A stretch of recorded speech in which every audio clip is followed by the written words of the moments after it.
Assalamualaikum warahmatullahi wabarakatuh. Perkenalkan, nama saya Dian Puspasari, NIM 02021036P, Proksus kelompok 4, ini Promkes. Di sini saya akan melakukan konseling gizi mengenai diabetes mellitus 1900 kalori. Assalamualaikum Bu, selamat pagi Bu. Perkenalkan, nama saya Dian Puspasari, ahli gizi Rumah Sakit Rabain Muara Enim. Kalau boleh tahu nama Ibu siapa? Nama Ibu Mulyana Sari. Dari ruang mana Bu? Ruang RM. Oh, dari ruang RM. Oh, tadi dari hasil, oh ya Bu, mana hasil labornya Bu? Oh ini Bu ya? Yeah. Oh, di sini saya lihat BSS-nya tinggi sekali Bu, 300, sedangkan normalnya 76 sampai 110 Bu. Di sini saya akan memberikan konsultasi gizi ya Bu. Yeah. Oh, berat badan awalnya berapa Bu? 65. Oh, 65 Bu ya. Sekarang berapa Bu setelah nimbang tadi di poli penyakit dalam? 50 Bu ya. Ya. Berarti menurun 15 kilo ya Bu ya. Umurnya berapa Bu? 35 ya. Ya. Tinggi badan 145 Bu ya. Berat badan tadi alamatnya di arah TPA Bu ya. Ya. Oh iya ya. Di sini saya akan memberikan konsultasi gizi Bu ya. Ya. Pertama, bahwa ini diabetes mellitus bahasa kita sehari-hari kencing manis. Kencing manis ini dipengaruhi oleh dua faktor pencetus. Yang pertama faktor keturunan, yang kedua oleh pola makan. Sebelumnya Ibu Dian mau bertanya sama Ibu Mulyana Sari, apakah ada keturunan Bu? Orang tua seperti ayah atau ibu? Tidak ada. Oh, tidak ada, berarti faktornya disebabkan oleh faktor kedua, yaitu faktor pola makan. Ibu memang suka kayak buah kelengkeng. Suka. Oh ya, berarti dari sana. Kalau keturunan enggak. Di sini berdasarkan pengaturan berat badan kita kasih 1900 kalori ya Bu. Ini pengaturan makannya, nasi 150 gram. Jadi untuk sekarang tolong beli timbangan ikan yang kecil itu Bu ya. Jadi ditimbang. Terus timbangnya setiap mangkok. Misalnya mangkok kita timbang dulu seberat 2 gram misalnya. Nah jadi pas kita timbang pagi kan 150, jadi buat ke 170 yaitu. Jangan lebih, jangan kurang Bu ya. Di sini ada lembaran bahan makanan penukar.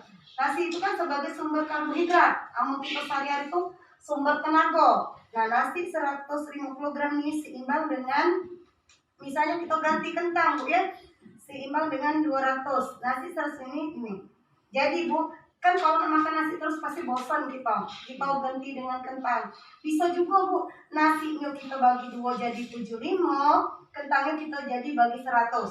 Jangan ya, nasi 150, kentangnya 200. Kata Ibu, kok tidak turun-turun gula darahku?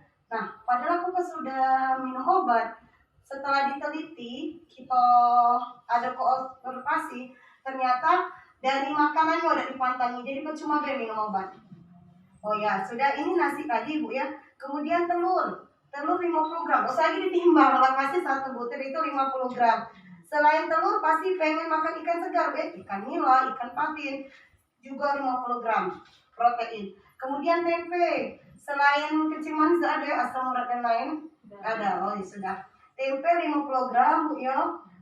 Dia nih tempe, pasti bosan kan kalau tempe terus tahu jadi 100 gram ya.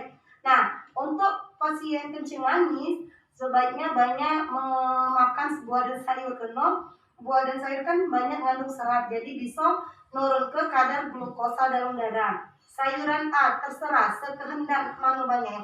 Yang sering kita temui Bu ya, misalnya daun loba, jamur, kol, tomat, loba, rebung, daun bawang, kacang panjang, labu siam, oyong, kembang kol, kapis muda dan lain-lain terserah. Yang untuk benyo cuma boleh 100.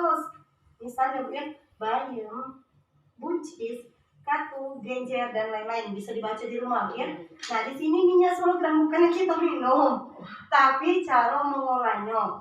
Misalnya masak numis kangkung, kan ibu-ibu nih, padahal kalau berdasar ke kami kuliah dulu, kata dosen kami cuma boleh 5 gram atau 1 sendok makan. Ini dah gorengan.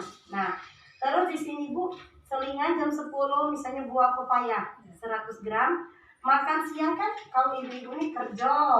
Nah, setelah nyapu ngepel di rumah Bu ya, banyak aktivitas. Nasinya 200 gram. daging ayam 35, tempe 50, sayuran A terserah, sayuran B. Snacknya sore bisa juga susunya dibetasol, gulanya dibetasol Bu ya. Untuk malam juga sama kayak siang. Nah, andainya ada acara hajatan, apa akikah tetangga rumah, tidak apa kita rakel, bukan berarti kita tua, rakus Bu ya. Jadi, nah ada ayam, ada daging, enggak kalau ada apa-apa. Tahan ke, misalnya hajatannya di siang hari, malamnya dosa belau, jadi cukup nasi, tempe, sayur, buah, itu nah. Terus tuh Bu di sini makanan juga bagus, misalnya nasi putih kita selingi beras merah. Jadi misalnya 4 hari beras merah, 3 hari beras putih kita biasa. Terus tuh Bu untuk yang nak dihindari ini kayak buah kelengkeng, buah anggur yang terlalu manis. Bagusnya tuh misalnya buah pepaya, kemudian buah pisang, kemudian buah salak. Dia tuh tidak tinggi indeks glikemik glukosanya. Jadi walaupun itu cepat kenyang makan buah salak. Nah yang bagus juga makan ke agar-agar tinggi serat. Tapi gulanya gula tropicana. Terus rebusan labu siam. Nah itu juga bagus. Di sini ada keterangan Bu ya. Bagi yang suka bawang merah dianjurkan untuk menggunakan sebagai lalapan 3 kali sehari. Caranya disangrai. Cak mana cara sangrai? Siap ke kuali, do usah minyak. Jadi, nah di oseng-oseng pakai kecap tropicana. Nah, itu baik. Pokoknya kalau pasien kencing manis nih, kalau nak sembuh tuh tidak bisa, tapi bisa dikontrol. Nah, ada juga kawan di ruangan tuh diimbangi dengan puasa Senin Kamis. Intinya untuk pasien kencing manis ini pertama patuhi jumlah porsi yang diterangkan tadi, waktunya harus tepat. Lagi kalau ada mau sakit mah. Ada. Nah ya mah ikuti baik, dikit tapi sering kita porsi inilah. Kalau bisa diimbangi olahraga Bu. Nah jadi insya Allah gula darah yang terkontrol. Kurangi gorengan, banyak kemakan sayur dan buah.